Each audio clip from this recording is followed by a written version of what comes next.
911, what is your emergency? Frantic calls to 911. Crime scenes and lives violently ended. Police officers arrived to find that she had been stabbed well over 20 times. Secrets and lies, and the search for suspects. Your wife, she's being arrested and charged with murder. Trials and verdicts. The defendant is guilty of first-degree murder. I'm Brian Ross. Join me for Killer Cases, a new podcast from Vault Studios and the Law and Crime Network. Coming up. Who knows what other reasons the government might have for using DNA that they obtain supposedly for one purpose that ends up being used for some other purpose. For Vault Studios, I'm Will Johnson. And I'm Reed Redmond. You're listening to The Daily Crime.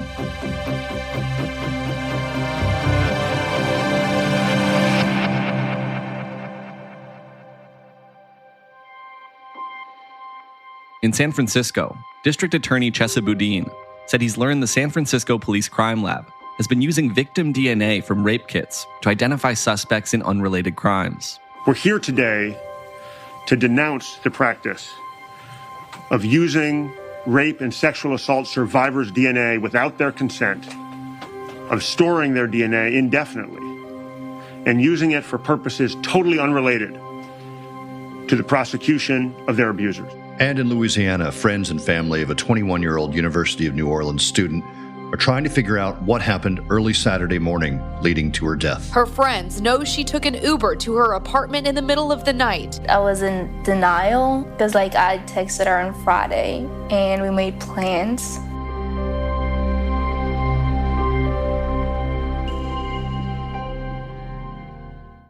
We've all been there, feeling unheard, having the same arguments over and over, or just not knowing how to move forward. Talkspace gives you unlimited access to a licensed therapist so you can clear up the confusion and focus on what matters most, being the best person and partner you can be. There's no guide to follow to achieve a perfect relationship, but taking the time to have open and honest communication can be extremely beneficial. With the help of a licensed therapist from Talkspace, you can work on your relationship with your partner at your side to help get to the root of your problems instead of ignoring them. Connect virtually with your Talkspace therapist through secure messaging and live video portals on a schedule that works for you. So skip the awkward waiting rooms and join Talkspace today to start the journey towards happier and healthier relationships. Just visit Talkspace.com and get $100 off your first month when you use promo code C13 at signup. That's $100 off at Talkspace.com with promo code C13.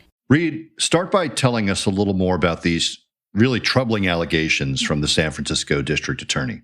Yeah, they are troubling. San Francisco DA Chesa Boudin said last week that he learned DNA collected from victims or survivors of sexual violence was being used by San Francisco police to identify them as possible suspects in other crimes. So just to make clear, we're not talking about DNA from the perpetrators in these cases.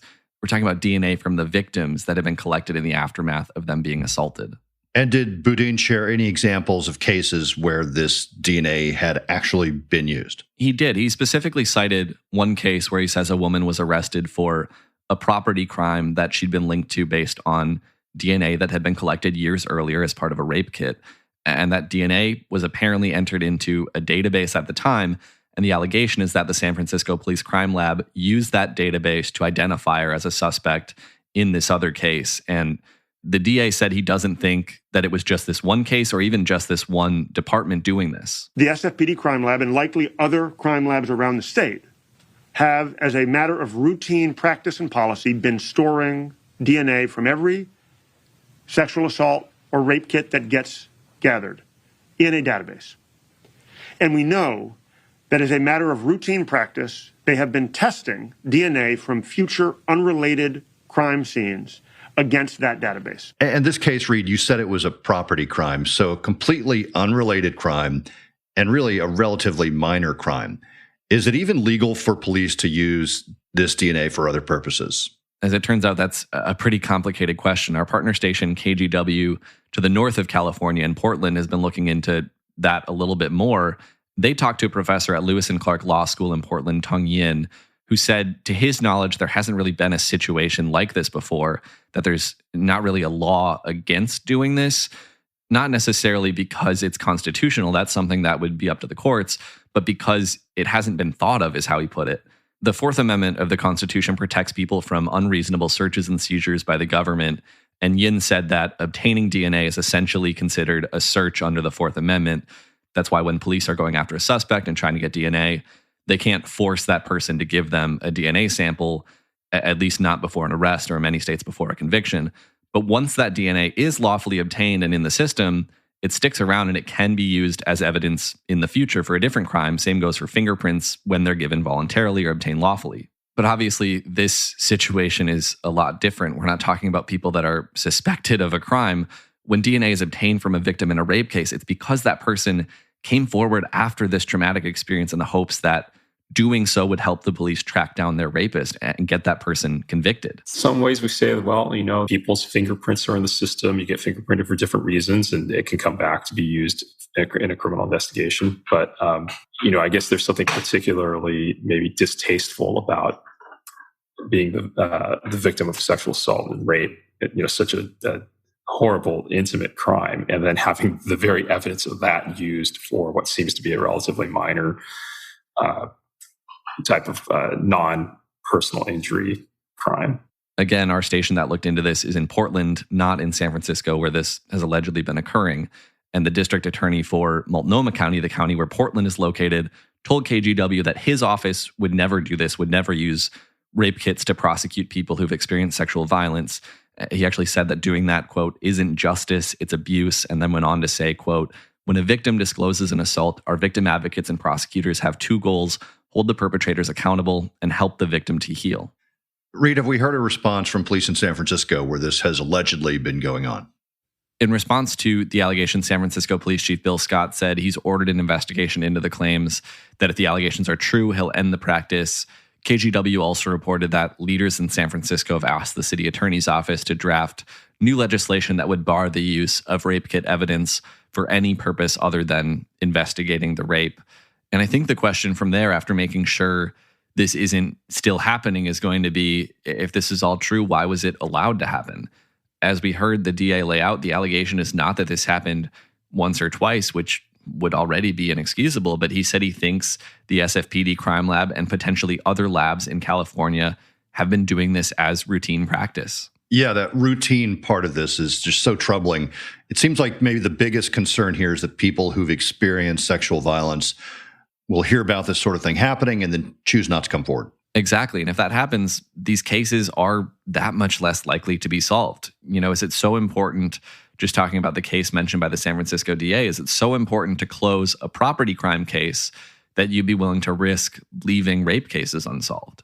The Sexual Assault Resource Center in Beaverton, Oregon, shared a comment with KGW saying, a practice like this could be detrimental to those in our community who've experienced sexual violence, and that it could affect a person's decision to report what happened and to seek a medical exam following a sexual assault.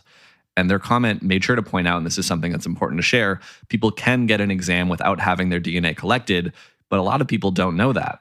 And they went on to say, quote, imagine doing one of the hardest things you've ever had to do in your life, to come forward and share that this has happened to you, and have the result be that you find yourself in legal trouble.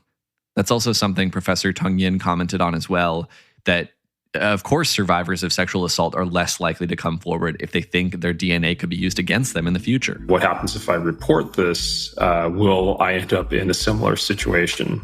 Now, most people, of course, aren't really going to be thinking that they'll be committing crimes, but who knows what other reasons the government might have for using DNA that they obtain supposedly for one purpose that ends up being used for some other purpose.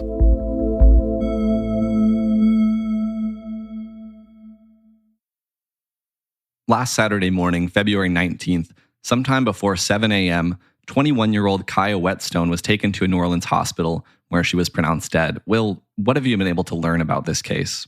Reed, at this point, New Orleans police are calling this an unclassified death. So detectives have not said if they suspect foul play.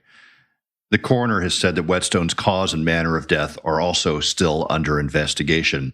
But let me back up and tell you what we know mostly from Ciaya's friends who spoke to WWL-TV in New Orleans. Ciaya went to a Mardi Gras parade on Friday. That was her first Mardi Gras parade since she's lived in New Orleans and has been going to school there. They say she later went to a bar. And again, this is all happening the night before she was taken to the hospital. After going to that bar, details of her whereabouts are unclear. They really don't know what happened. At some point, friends and her roommate specifically says she took an Uber to her apartment in the middle of the night.